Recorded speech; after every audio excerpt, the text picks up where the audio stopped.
every one of your listing images is an ad, and like your hero image is like essentially a static image ad that is severely limited in terms of what you're actually allowed to do with it. How do you play within the constraints and make a static image ad that converts? Honestly, one of the largest mistakes is that here's how to set it up is the only video on the listing, which does nothing to really help you sell it, but it does provide a purpose once someone's already bought it.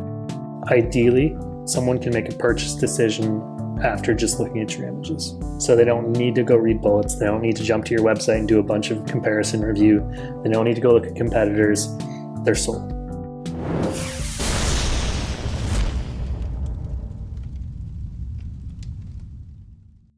With TapCart, you can instantly turn your Shopify store into an epic mobile app and power a low upkeep revenue stream designed to convert mobile shoppers. And with Q4 just around the corner, there's never been a better time to set up your brand's mobile app. Just like Messi, who launched in 2020 and literally 3 times his sales, or Reason Clothing, who saw a 42% increase in sales over Black Friday, or LSKD, who reached #1 on the App Store last year, beating out brands like Nike and Amazon. Mobile apps give your brand a new owned distribution channel with better conversion rates, higher AOV, and arm you with push notifications that just blow other channels out of the water when it comes to eliciting a purchase. Be like Messi and check out tapcart.com. That's TAPCART.com and get your mobile app started today.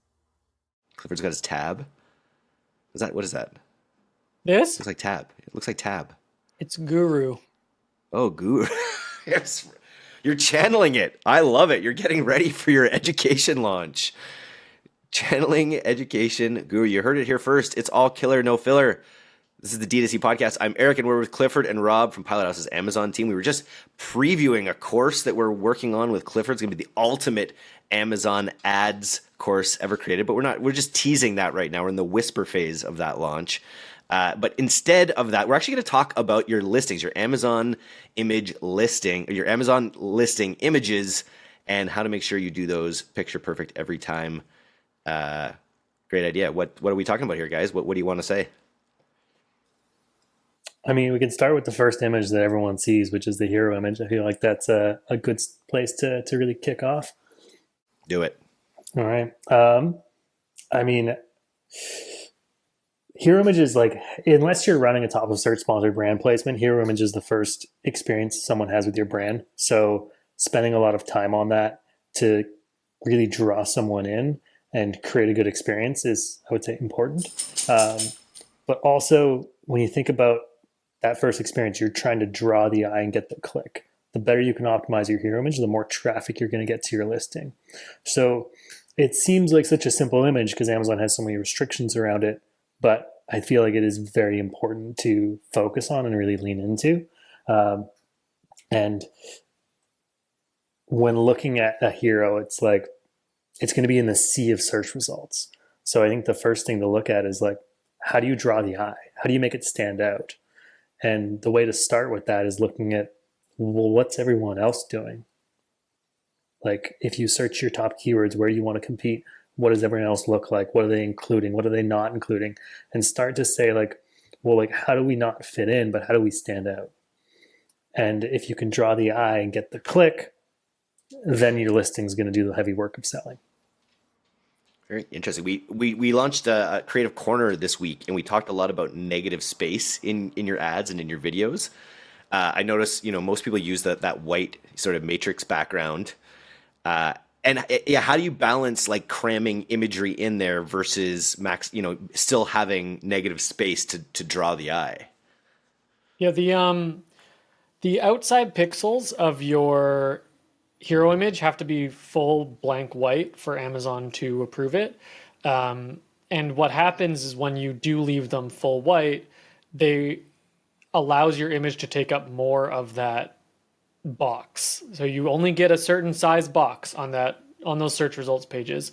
And if you change those outside pixels to something that's even just one shade off of pure white, then what's going to happen is your image is going to be a lot smaller. So what we see as a common mistake when people are trying to make an image that has the right amount of white space and whatnot around it, but what they're doing is using like a shadow behind their product but the shadow is so large it's taking up half of the square, and then the product itself looks way smaller. Whereas if they would have just straight up cut off that shadow halfway across and then left those pixels fully white, then the product would have been way bigger and looks a lot better in the search results. And if you're competing with dozens and dozens of other products and the search result and yours is half of the size, it's not going to bode well. Love it. Take up space, look at your competitors, stand out from there. What else are we doing with this hero image? I'd say the one of the fun ones is to, depending on the product you're selling, but invoke a reaction or invoke a craving. The easiest way to picture this is like if you're selling a cold drink, like the classic Coca-Cola ad where it's like everyone has like Coke going into a glass that it's like condensating and it just makes you crave like a refreshing beverage. So if you're selling a cold drink, like make the can have condensation on it, have a glass next to it with a drink in it and ice in it, like all that stuff that says like, ooh, people want it. This, I would say, does double duty with speaking to the keyword people are searching for. So if you include something within the product or the image that passes Amazon's TOS or doesn't get caught by their bots, to really speak to the keyword. And this might be including some of the ingredients. So if someone's searching for a particular ingredient, having that in the background. If someone like adding packaging to the image that has some text on it that explains what the product is or speaks to your top keyword, just so it's super clear to someone who's scanning through this sea of listing images that yours is the one they want. And it gets like draw the eye, speak to the customer, get the click. I'm just looking at cold drinks on YouTube, or sorry, on Amazon, and you definitely want to add that, you know, your drink in a glass, nice, those sweat lines, those sweat, things on the outside of your can, because it really does make it stand out. I wonder if you could just make anything sweat and see, like if it was you're selling pickleball rackets, could you make it look like the pickleball racket was sweating? Probably not. You could try. Probably less Everything. Actually, that goes to one of our other points. A/B test everything. You can make all the assumptions you want, but like at the end of the day, you can stare at two images and say, "Hey, this one's definitely going to work better." But like, unless you've got the data to back that up, like I would love to be proved wrong by data every day because it means that I found a better one. Yeah. The beverages are a good example too, because a Coke can or bottle is a very portrait orientation product when it's just straight up there. If you were just to put that on its own right there, you're taking up a fraction of that whole square that you get. It's always a square that you get. You don't get a rectangle, you get a square. So to make the most use of that square, that's why you see a lot of what Rob described there is you see all over Amazon, you look at any of the beverage categories, you'll see a can or a bottle, and you'll see their 6 or 12 pack that they're actually selling behind it, just behind it in the back. But what you'll see less of is that can or bottle with the sweat put on the can in front, with the reflection underneath and a nice shadow behind it, with something that actually says what they're selling above it. Like what you can do and what really many successful brands have done on Amazon is maybe that case that you have behind it, maybe your main keyword is, I don't know, you're a new organic energy drink. Common one, I'm drinking one right now. If you're a new organic energy drink, maybe you put on that packaging behind it the word organic energy drink. So when someone searches that, it's right there on the product behind it. Now, you're a little bit outside the TOS if your packaging doesn't say that directly on it, but you're in a gray area here. But might as well use that space, get your keyword across while still having the good looking hero image and taking up as much of the square as you can.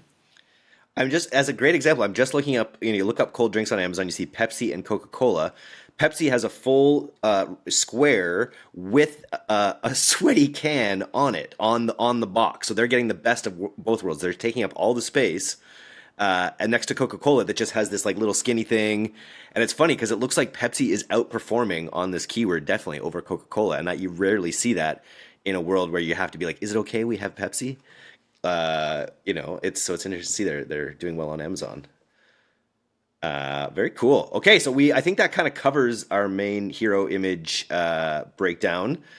Or actually, no, I think the last point we have here, and you may have spoke to this a little bit, is you just want to show what people are getting. I go back to the pickleball example I was on there. It's not just the paddle; it shows all the balls, the multiple paddles. Yeah, and that's one piece that, like, again, sort of, I mean, I've said it multiple times already, like all these kind of aspects work together. So in terms of showing the customer what you're getting, you're also taking up real estate. You're also positioning the accessories that might come with your product in a way that draw the eye and catch attention and add value and show customers what you're getting, and then ideally speak to the keyword if people are searching like pickleball set related keywords.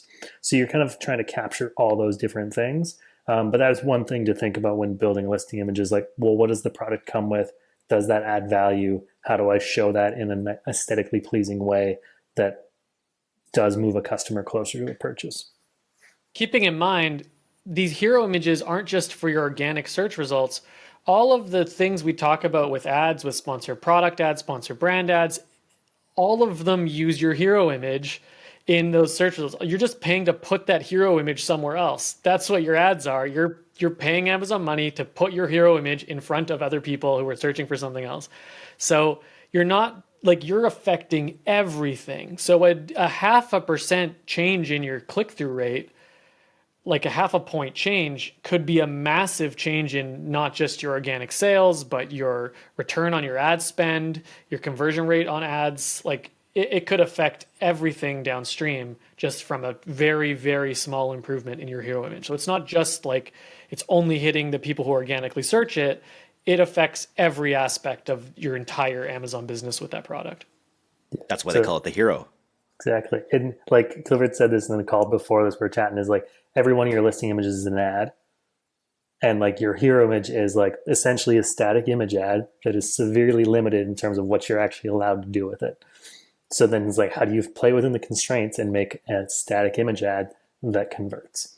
And your conversion in this point is in my opinion, the click. Because then once they get the click, then you're on the listing, and then you can actually do the heavy selling there.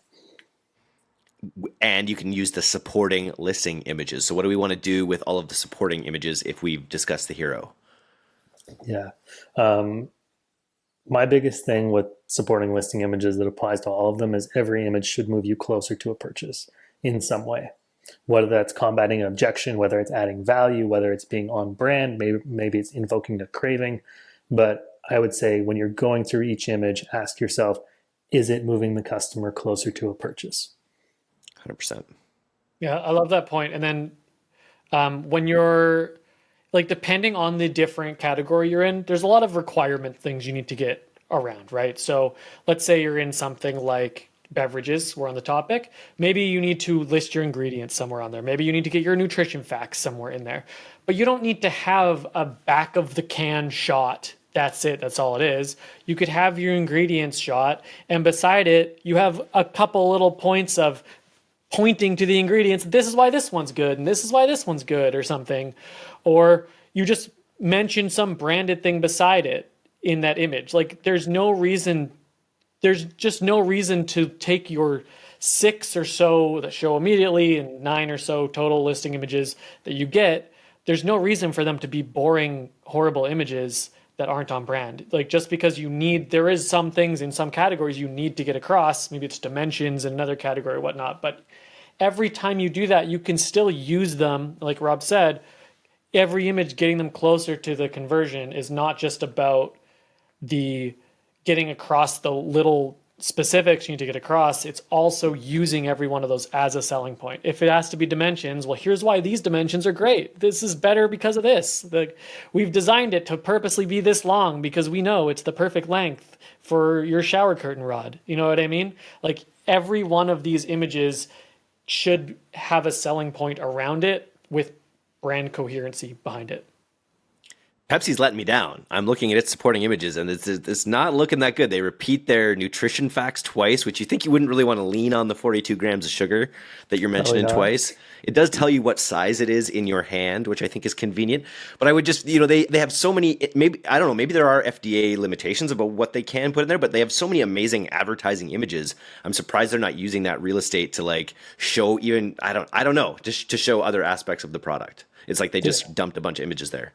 Yeah, and like with brands like Pepsi, you're probably doing different things. Like you're not this like brand new DTC pop brand that's trying to sell on all these like different ingredients and the value. Like you're Pepsi, so it's like, well, what could you do? It's like, well, you could throw up like some nice lifestyle images and like people enjoying it across like varying locations. You could also like put up like an ingredient or a recipe image for like how to make a great Pepsi cocktail. Pepsi probably doesn't want to do that, but like you can use images to do value add things like that. I would say another thing that brands sometimes don't think about with listing images is preventing negative reviews.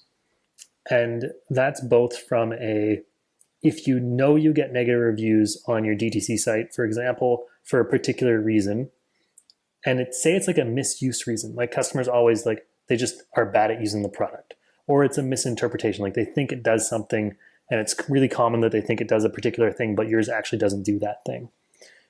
You could call it out in a listing image. And like, it's kind of like that might actually hurt your conversion rate slightly because you might get less people buying. But if you're getting the people who are going to leave a negative review not buying anyway, then that's actually a good thing because you want to invoke a positive review. So if you can either educate customers on something they normally get wrong, or provide additional value and like product use information that's going to let them have a better experience, that can lead to better positive reviews, and you can combat that within the listing images. I like that. Like Pepsi is much better in a glass with ice, so you should be showing it in a glass with ice, you know? Anything else to add on the supporting images here, Clifford? Keeping in mind when you're doing this that something around 60-70% for most brands of your shoppers are on mobile. So it's obviously huge to make sure that every aspect of all of these images will look good on mobile, and especially considering the way they flow together, because people are a lot more likely to carousel swipe on mobile than they are to scroll through your images on desktop. Also keeping in mind the way that your variations look together, especially on mobile, because people will swipe easier through your variations possibly. So making sure that there's a lot of consistency there. And I think that consistency is a really big message that kind of stays across this whole thing, is from your hero image to that last listing image to the A+ content below. Like if you have a certain brand look and feel that your packaging has, like almost every brand puts all of this time and effort into designing their packaging the perfect way and the perfect colors and the perfect font.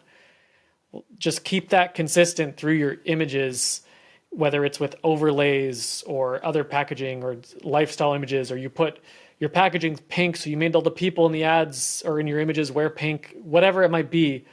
Keeping that consistency throughout your listing images and your A+ and all of the imagery on Amazon creates a much nicer, appealing feel and creates much more of a brand. I know you're still on an Amazon product page. It's not amazing, but it's much more of a branded experience than you'll get from if you just have, here's 6 around the product shots of my product on a desk. Yeah, it creates a way better experience on the website if you do have like those nice cohesive images, and if those actually match with your A+ content and that matches through to your store. So whenever someone clicks on any one of your products across Amazon, it feels like they're shopping the brand, not Amazon. It feels a lot more polished. It feels a lot more professional, as well as like from a brand play standpoint. Like one of the fears lots of DTC brands had before about moving to Amazon was like losing some of that experience and losing some of that brand presence that they love to create and they feel like they have a hold on with DTC. Is like don't have to fully give that away when you come to Amazon. There is a way to get as close as possible. And that creates a really good customer experience too. Very cool. I know we mentioned we talked about videos before. What are videos still something that are can you put video on Amazon pages? Yeah, you can have the brand can upload, I think, up to 3 videos themselves that will show. You pick one that's like the main video that shows. Amazon is even, depending on the category, currently in-app on mobile. Some listings will start auto-playing the video that's attached to the listing when you're almost just hovering or looking at some of the listings before you even click in. So for some categories, video is becoming a lot more critically important than it was previously. Very cool. And are those videos custom made, or are they ads that are repurposed? Do those videos generally work? Typically, brands just use their like very common product video or brand kind of intro video that goes on there. Honestly, one of the largest mistakes we see is that these end up being like demonstration videos in a way. And what I mean by that is like, here's how to set it up is the only video on the listing, which does nothing to really help you sell it, but it does provide a purpose once someone's already bought it. So having a video that actually sells the product be your first main one, and then maybe having the how to set it up behind it is fine. But usually it will be something that is the similar type of thing that they might run as a video ad on Meta is something that they could just upload as the first video on Amazon, and it would typically probably perform quite well. Yeah, I would say like your slightly longer form product based ad where it's like a bit of an explainer, goes into some of the details, but still very stylized and still very like focused on selling the product, but it's also providing a lot of information. It's not necessarily just a hook. Whereas sometimes with a meta ad, they're so short that it's like you're just trying to get the hook and you're doing the selling on the page. Here we've got them to the page, so we're actually like doing some of the selling in the video. So we do want some explanation there, but we don't want it to be just like the demonstration video where it's like dry and boring, or like the how to set it up, which is like, yeah, I'm converted, I'm down the rabbit hole. It's like, no, it's like make it engaging, make it add value, but show somebody, like sell someone the product, show them features, show them the benefits. It's interesting because most ads that sell these days, I feel, are some form of creator or user generated content, has that sort of scrappy feel to it.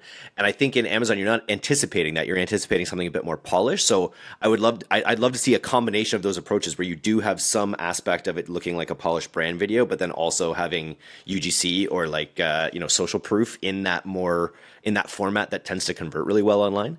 Mm-hmm. You could totally mix that in. As part of the video and like use it toward like, I would say almost, well, actually you could use it as the hook. I mean, you can do things a million different ways. Like I could see it as like the hook to get people into the video, or also like once you've kind of sold someone like, here's the benefits, here's like combat some objections. Someone's like, oh, I kind of want this. And then hit them with the social proof at the end. That's like reinforces the fact that people are saying this is a great product. They love it, et cetera, et cetera. Really fun to play around with that from a video editing perspective and see what invokes the best response. Very cool.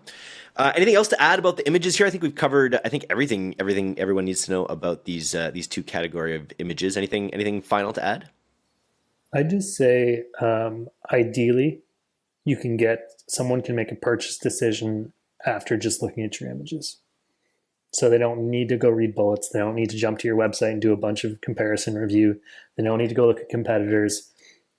They're sold. That's a big ask for some products, but if you can try and get to that point, then you're conveying a lot of the information, you're combating the objections, you're hitting your pain points, you're providing enough value that someone's like, yes, I want this, buy it. Yeah, I would say that's a good bar to try and get them to. And to loop back to something you said at the beginning with the hero images being the way that you click through, the other images are what convert. So you're really looking at like your two main metrics being affected drastically by your images. Your hero being the one that affects your CTR, and all of the rest of your listing images being what affect your conversion rate. So like if your CTR is lacking, your click-through rate is lacking, look at your hero image and try to diagnose the problem. And if your conversion rate is lacking, look at your extra listing images now. Price and all the rest of it that goes into that, but look at your extra listing images outside of your hero and think about what they're not doing to not convert someone, if that's where the issue lands. But like, don't look at your hero for conversion and don't look at your extra images, obviously, for click-through rate.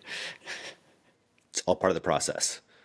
Fantastic, guys. I was just Googling like what's new with Jeff Bezos, and I saw that Jeff Bezos he's complimenting India for its moon landing, and we're talking about high quality images here. Have you guys seen the high quality images of the moon landing? Because I have a few doubts, but Jeff Bezos doesn't apparently. So maybe he'll get there with Blue Origin as well. But I feel like the whole operation could use some higher quality product images because I don't know if I buy it anyway. Love to end Amazon podcasts on a weird note. And we'll be talking to you more as we launch this secret project that we're working on about Amazon ads. That I think if anyone in this audience is interested in learning more, we may need some pilot people to go through it. So you can email me at eric@directtoconsumer.co if you'd love to get a look at our Amazon ads course, a little preview. Awesome. Thanks, guys. Thank you.